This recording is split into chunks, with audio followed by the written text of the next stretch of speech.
건강복지광장 대표 김미희입니다. 오늘은 6번째 강좌로서 직장 내 장애인 인식 개선 교육을 여러분과 함께 듣겠습니다. 오늘 강의를 해주실 강사님을 소개해 드립니다. 안녕하세요. 반갑습니다. 저는 사회복지 박사로 현재 학교에서 후학들을 가르치고 있으며 직장 내 장애인식 개선 교육 강사로 활동하고 있습니다. 성함은? 신근영입니다. 네. 안녕하세요. 저는 직장 내 장애인식 개선 강사 이혜빈입니다. 저는 3년 전부터 이곳저곳 돌아다니며 직장 내 장애인식 개선 강연을 하고 있는데요. 제가 직장 내 장애인식 개선 강연을 하면서 장애인에 대한 인식을 바꿔나가고 있습니다. 그러다가 2년 전에 코로나가 발생하면서 줌을 통해서도 강연하기도 한데요. 가끔씩 직장을 방문하면서 강연을 하기도 합니다. 제발 코로나 시국이 빨리 끝났으면 좋겠네요. 네, 감사합니다. 그러면 한 분씩 교육을 해주시겠습니다.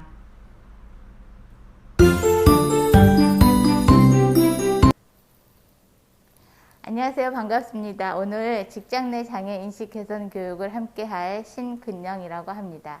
오늘 모두가 함께하는 세상을 여러분들하고 함께하고자 1부는 제가 하고 2부는 당사자인 이혜빈 강사가 여러분들하고 함께 하겠습니다.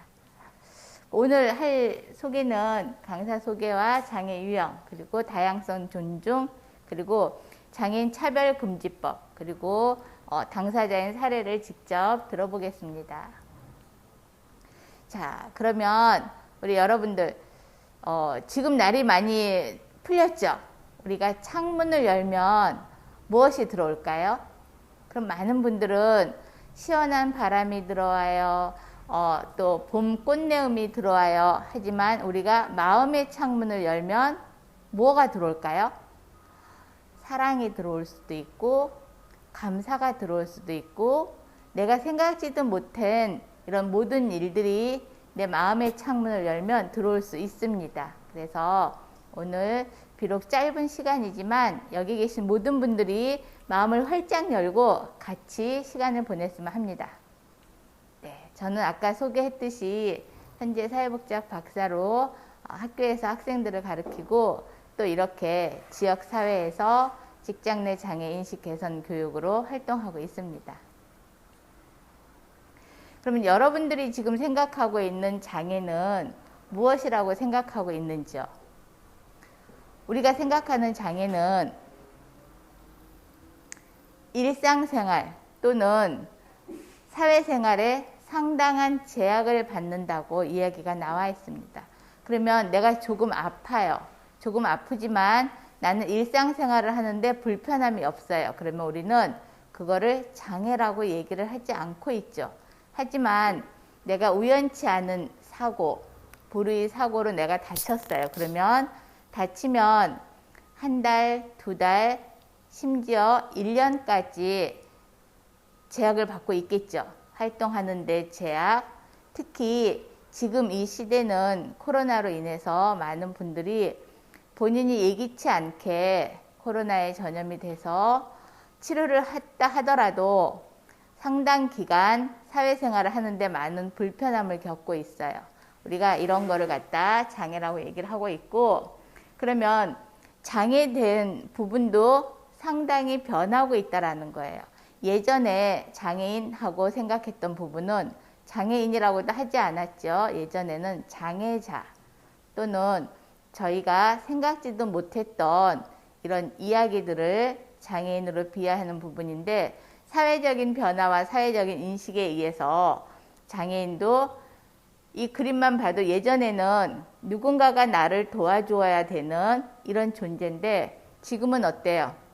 내 스스로 역동적으로 내가 무언가 할 수 있다라는 표현으로 인식도 많이 바뀌고 있습니다. 그러면 이 인식이 쉽게 바뀌는 게 아니라 현재 보이는 이 휠체어는 68년도부터 국제적으로 통용됐던 마크인데 역동적인 마크는 뉴욕의 장애인 마크예요. 2012년도에 마크가 그냥 바뀌었을까요? 뭔가 이유가 있었겠죠. 이 마크를 디자인한 사라 핸들레라는 교수님이 본인이 출산을 하고 나서 보니까 본인의 아기가 다운 증후군이었어요. 그래서 그때부터 본인도 사회적인 인식, 본인의 인식이 많이 바뀌게 된 거죠. 그래서 어떻게 하면은 많은 사람들에게 나 스스로 할 수 있는 장애인에 대한 마크부터, 이 디자인학과 교수니까 아무래도 일반 사람들보다 보는 눈이 다르겠죠. 그래서 마크가 이렇게 역동적으로 바뀌게 된 마크의 계기가 있고, 많은 분들이 예전에 이 마크보단 이렇게 역동적인 마크로 바뀐 거를 많이 보실 수 있을 거예요. 그러면 우리가 아까 봤던 거는 그냥 장애지만, 장애인 고용 촉진 및 직업 재활법에서는 장기간에 걸쳐서 직장 생활에 제약을 받는 자를 우리가 장애라고 표현할 수 있죠. 그러면 장애를 바로 알아야 되는데, 예전에는 저희가 장애를 의학적인 부분에서 장애라고 판단을 했어요. 하지만 지금은 사회적 모델 관점에서 내가 사회생활을 할 때도 불편하면은 장애로 들어가죠. 자, 그럼 보면은, 자, 이거 한번 볼게요. 먹어도 살이 안 찌는 사람, 조금만 먹어도 살이 찌는 사람, 얼굴이 작다고 사진 찍을 때 항상 앞에만 세우는 사람, 그리고 진짜 아파서 병원에 다니는 사람, 그리고 본인은 뚱뚱해서 맞는 옷이 없다고 항상 투덜투덜 하는 사람, 이 모든 것을 우리는 장애라고 얘기를 할 수 있다라는 거예요. 그러면 장애는 실질적인, 왜? 이분들도 상당한 제약을 받고 있어요. 이분은 살을 찌우기 위해서 저녁 10시만 되면 초코파이, 라면 꼭 먹고 자요. 그런데 그 다음날 아침에 일어나 보면은 500g이 빠져 있어요. 그리고 이분은 물만 먹어도 살이 찐다는, 그래서 장애가 특별한 것이 아니라 본인이 갖고 있는 하나의 특성, 본인의 개성으로 받아들일 수 있다라는 거죠. 자, 우리가 봤을 때 그러면 도대체 대한민국의 장애 인구는 어느 정도 됐을 것 같은가 보면은 지금 260만 명이 넘는데 전체 인구의 5%, 그러면 우리가 실질적으로 감이 잘 안 와요. 이 인구가 어느 정도 되는가. 우리 보면은 경상북도 인구 있죠? 경상북도 인구가 거의 이 정도예요. 근데 우리 주변에 보면은 경상북도에 친척이 살고 있다거나, 내가 아니면 경상도 출신이라거나, 아니면은 내가 직장이 경상도에 있다거나 라고 할 수 있겠죠. 이렇듯이 많은 인구를, 그러면 결국 6가구 중에 한 집은 장애인이 있다라는 표현을 쓸 수 있겠죠. 자, 그럼 보면은 장애는 선천적인 장애보다 우리가 봤을 때 후천적인 장애가 더 많은데, 예기치 않은 사고, 그리고 나이가 들수록 질병이 생기잖아요. 지금 이 방송을 보고 있는 분들도 60대 이상인 분들은 고혈압이나 당뇨가 와서 나한테 척 붙었어요. 내가 생각지도 않았던 고혈압과 당뇨를 나도 모르는 사이에 왔다는 거죠. 보통 60대 후반 되면은 많은 분들이 노인성 질환을 앓고 있죠. 이걸 봤을 때도 선천적이거나 원인 불명, 이거보다는 후천적인 사고와 후천적인 질환이 훨씬 많다라는 거예요. 자, 그러면 장애 유형에 대해서 우리가 한번 살펴보게 되면은, 대한민국에서 장애인에 대한 변화가 획기적으로 됐던 게 88년도 서울올림픽 이후예요. 근데 88년도에 서울올림픽이 끝나고 패럴림픽에서 이름을 어떻게 붙였냐면 장애자 올림픽이라고 얘기를 했다라는 거예요. 그때만 해도 장애인에 대한 인식이 거의 무지였다고 볼 수 있겠죠. 그래서 초기에는 장애인의 유형에서 5가지, 시각, 청각, 언어, 지체, 지적. 이 지적 장애는 예전에는 정신박약이라고 표현을 했어요.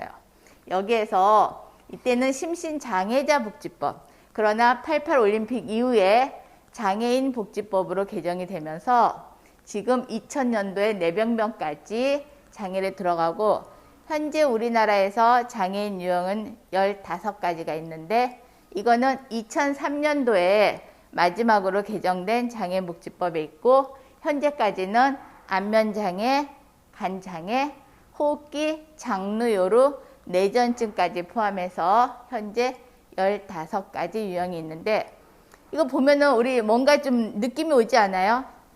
89년, 2000년, 2003년, 지금 2022년이죠. 세월이 많이 지났어요. 뭔가 장애인 복지법에도 획기적인 변화가 올 거다라는 얘기를 하고 있죠. 그러면 대한민국은 현재 장애가 5.4% 출연율인데 호주는 18%, 영국은 16%, 스웨덴은 16%, 미국은 12%예요.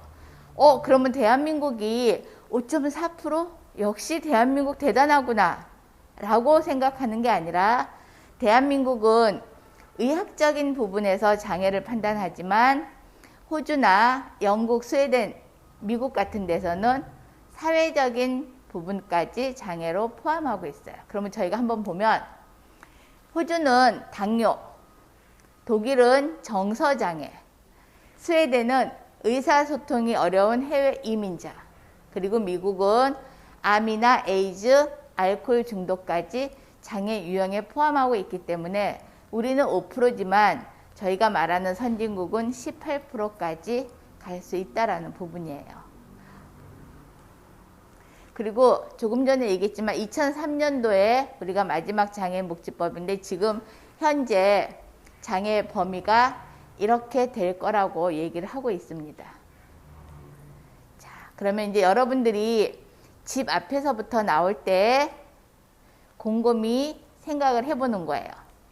내가 문턱 없는 문이 있는지, 점자 블록이 잘 돼 있는지, 아니면 엘리베이터 높이가 적당히 있어서 휠체어에 앉아서도 엘리베이터 버튼을 누를 수 있는지, 또는 경사로가 적당해서 휠체어가 올라갈 수 있는지, 장애인 주차 공간이 되어 있는지, 그리고 웹 접근성, 우리 인터넷 홈페이지에 들어가면 읽어주는 부분이 있는데 이게 잘 읽어주면 웹 접근성이 잘 돼 있다라고 표현을 할 수 있어요.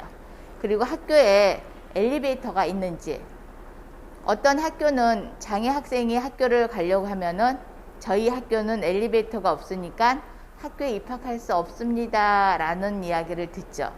그러면 저희가 공부를 하고자 하는 학생인데 엘리베이터 때문에 공부를 할 수 없다라는 거죠.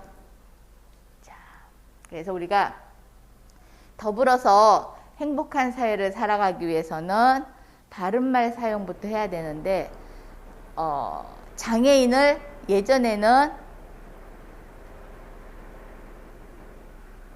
보나 이가 들어가는 바보나 멍청이 이런 식으로 불렀는데 그러면 88 올림픽 이후에는 장애자를 장애우라고 불렀어요. 왜냐면 장애자에서 자자를 놈자자를 쓰다 보니까 야 어떻게 우리를 그렇게 놈자자를 쓸 수 있냐, 우리 조금 더 친근감 있게 장애우를 표현을 하자. 그래서 어느 순간에는 많은 분들이 장애우라고 얘기를 많이 불렀어요. 하지만 10살짜리와 70대신 분이 친구가 될 수는 없잖아요. 그리고 본인이 소개할 때 안녕하십니까 저는 장애우입니다 라고 얘기하는 것도 조금 우습고, 그래서 장애인복지법에서 명칭이 장애인으로 등록이 돼 있는 거고요. 그러면 장애를 갖지 않은 사람은 일반인, 정상인 이게 아니고 비장애인으로 표현해서 우리가 올바른 언어부터 사용해야 되겠죠.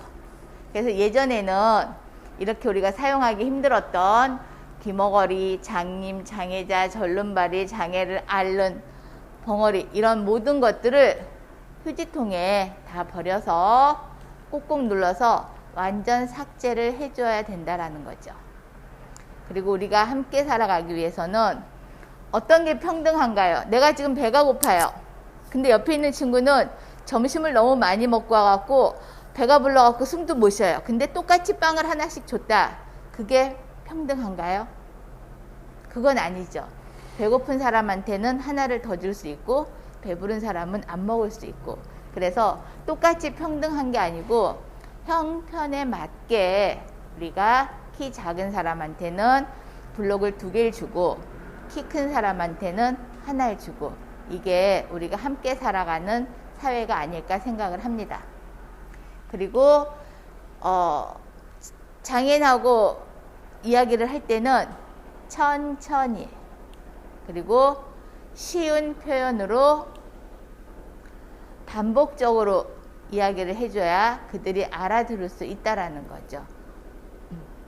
여기까지 해서 제가 이야기를 마쳤고, 잠시 후에 우리 이혜빈 강사님의 사례를 들어보겠습니다.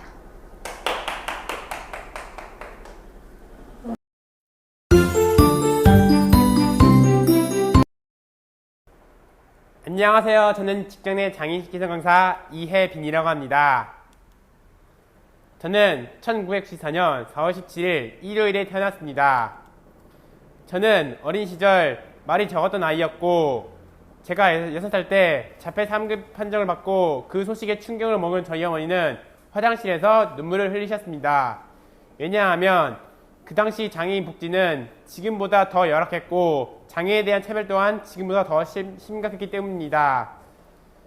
그럼에도 저희 어머니는 삶의 의지를 다지면서 장애인 단체에서 활동하면서 시에도 많이 나갔고, 장애인의 권리를 외치면서 장애인들이 살기 좋은 나라로 조금씩 가꿔 나가기 시작했습니다. 학창시절에 저는 장애인이란 이유로 친구들에게 집단 괴롭힘과 폭력을 당했습니다. 왜냐하면 비장애인 학생들 사이에서 장애인식 개선 교육이 잘 이루어지지 않고 있고, 또 장애인식 개선 교육이 이루어지지 않다 보니 장애인에 대한 차별이 깊이 각인되면서 장애인을 향한 폭력과 괴롭힘이 이어지기 때문입니다. 저는 성인이 되고 나서도 장애인에 대한 차별을 경험했었는데요. 제가 성인이 되고 나서 장애인 관공서나 은행에 갔는데 거기 있는 직원에게 저의 복지카드를 내밀었더니 거기 있는 직원이 갑자기 저희 어머니는 왜 안 데려오셨는 등의 무례한 반응을 받았습니다. 왜냐하면 발달장애인들은 부모의 의지를 받는 편견이 있고, 또 발달장애인들은 혼자서 해결할 수 없다는 편견이 있기 때문입니다. 뿐만 아니라 인터넷에서 장애인과 관련된 시위의 뉴스를 봤는데, 장애인들은 물고기 밥으로 줘야 한다거나 장애인들은 가스로 죽여야 한다는 등의 악플들을 보았고요. 또한 장애인들은 연금은 받아쳐먹는 병신들이라는 편견을 받았습니다. 저는 장애인들이 길 잃을까봐 걱정하는 사람들이 많습니다. 제가 8살 때 이모 집에 혼자 갔는데 어머니 허락도 없이 가면서 어머니가 놀란 적도 있었고요. 또한 제가 성인인데도 불구하고 사람들은 제가 길을 잃어야 할까 걱정하고, 또 길눈이 어둡다는 편견이 깔려있기 때문입니다.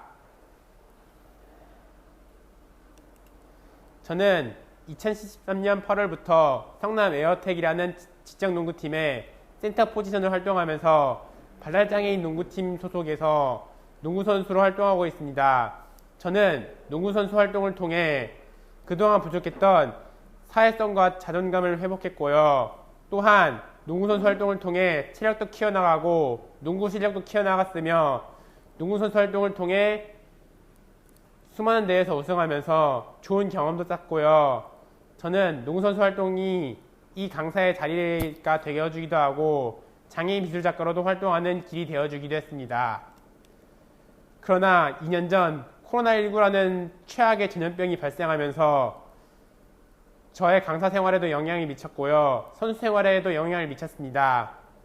저는 농구 훈련을 못하게 되면서 살이 찌게 되었고요. 체력도 떨어지게 되었습니다. 저는 그럼에도 방역수칙을 지켜가면서 훈련을 하게 되었고, 농구 훈련하고 또 헬스도 하면서 살을 빼나가기 시작했고, 또한 저하됐던 체력 또한 많이 회복해 나갔습니다. 저는 농구선수 생활이 코로나에도 굴하지 않는다는 것을 알게 해줬습니다. 저는 어린 시절부터 그림을 그리는 멋진 취미를 가지고 있는데요. 저는 그림을 통해 저만의 마음을 표현하기도 하고 또 저를 알리기도 하며 SNS를 통해 저만의 그림으로 사람들에게 제가 그림 그리는 사람이라는 것을 알려주고 또 발달장애인들도 이렇게 할 수 있다는 것도 알려주고 있습니다. 저는 저만의 그림을 통해 저만의 엽서와 달력 그리고 나를 알아줘라는 발달장애인 인권도서를 만들기도 했고 장애인 복지시설 서비스 최저 기준이라는 매뉴얼을 만들기도 했습니다. 저는 2년 전부터 장애인인식개선 강사 활동하면서 여기저기 돌아다니며 직장 내 장애인인식개선 교육을 해나갔고 작년에는 경찰분들을 상대로 장애인인식개선 교육을 해나가고 또 발달장애인에게 걸맞는 수사 방법을 알려주기도 했습니다. 저는 장애인인식개선 교육을 통해 장애에 관심 없던 이들이 장애에 관심 가지게 되고 장애인에 대한 잘못된 지식으로 편견을 가졌던 사람들이 편견을 깨고 장애인을 새로 바라보는 마음도 생겨나기 때문입니다. 저는 더 나아가 사회 전체가 변화하면서 나중에는 발달장애인법과 장애인 등급제 폐지와 같은 장애인을 위한 정책이 만들어지기도 하고 또 장애인 의무고용제와 같은 저 같은 장애인들이 취업할 수 있게 문을 열어주는 것이나 마찬가지라고 합니다. 지적장애란 지적능력과 사고능력 그리고 단기 기억력과 집중력이 부족한 즉 IQ가 70 이하인 경우를 말합니다. 가장 먼저 지적장애인들의 인격을 존중합시다. 반말이나 폭언은 절대로 쓰지 맙시다. 아무리 지적능력이 낮아도 자신만의 욕구가 있고 또한 반말과 폭언은 발달장애인에게 더 큰 상처가 되어주기 때문입니다.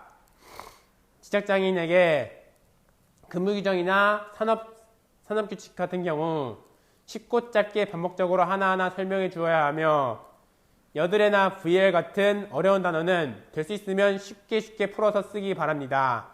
그리고 지적장애인에게 지시를 내릴 때는 1번, 2번, 3번, 4번씩으로 한 번에 한 개씩 설명해 주어야 합니다.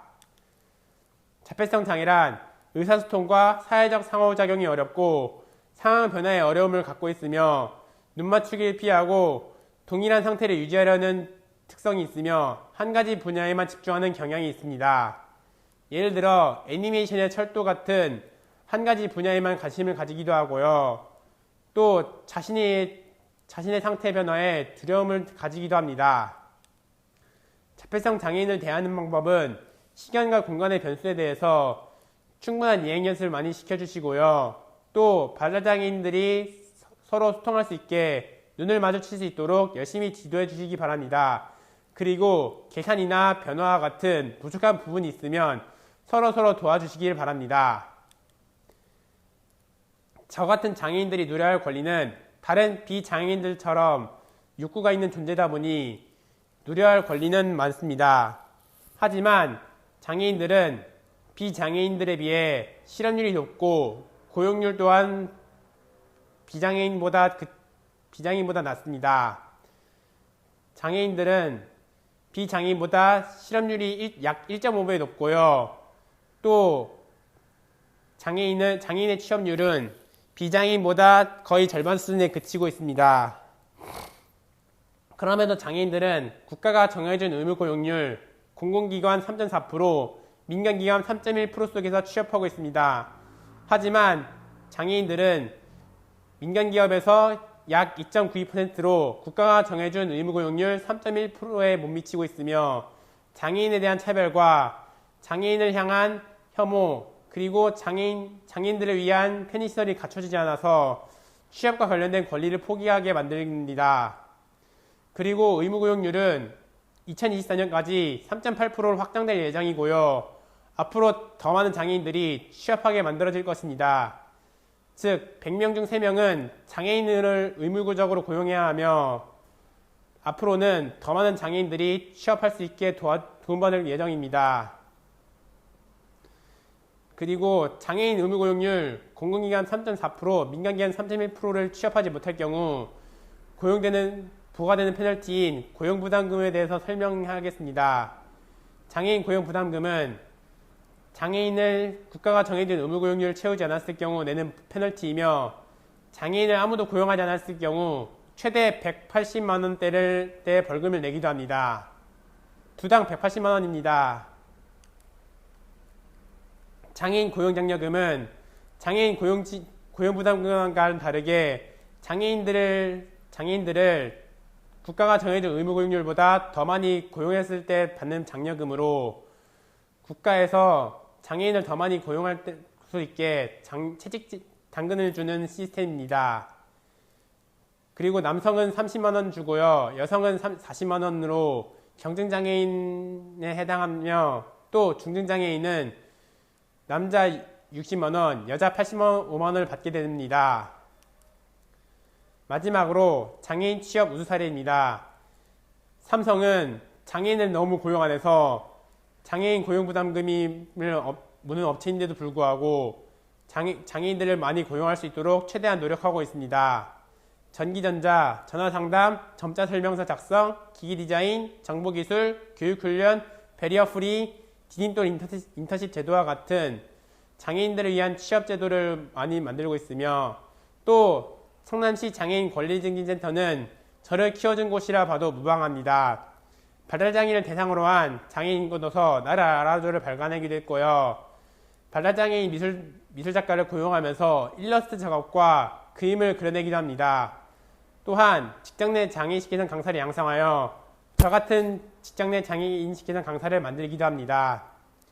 또한 LH에서는 장년 장애인을 대상으로 한 홀몸 어르신 살피미를 고용하고 있습니다. 홀몸 어르신들의 말동무가 되어주기도 하고 또 사회복지와 주거환경 개선 등의 업무를 하고 있으며 또 설립고용과 복지를 동시에 해내고 장애인 고용 시 고려사항 반영과 공단과 협업하여 직무를 개발합니다. 마지막으로 장애인 취업 우수 사례입니다. 이 자리인 제가 바로 그 사례입니다. 제가 장애미술작가로 활동하면서 성남 에어텍 소속의 직장농구팀의 선수로 활동하기도 하고 또 직장 내 장애인 개선 강사로 활동하면서 여러분들에게 장애인에 대한 편견을 없애기 위해 최선을 다해 강연을 하고 있습니다. 또 줌을 통해서도 강연하기도 하고 직접 방문해서 강연을 하기도 합니다. 저는 강의를 통해 장애인들이 좀 더 편하게 살 수 있도록 도와주고요. 또 돈을 벌어서 저만의 라이프를 살기도 합니다. 마지막으로 결론을 말씀드리겠습니다. 장애인들이 아무런 직업 없이 장애연금만으로 힘들게 살다 비참하게 삶을 끝내기보다는 장애인 스스로 땀 흘려 벌어낸 돈이 훨씬 가치가 있고요. 그 돈으로 국가에 세금을 내면서 한 사람의 국민과 시민 그리고 인격체로서 존중받기를 원합니다. 사회적 가치 실현 첫걸음 함께하면 길이 보입니다. 당신의 존재만으로 당신을 존중합니다. 감사합니다.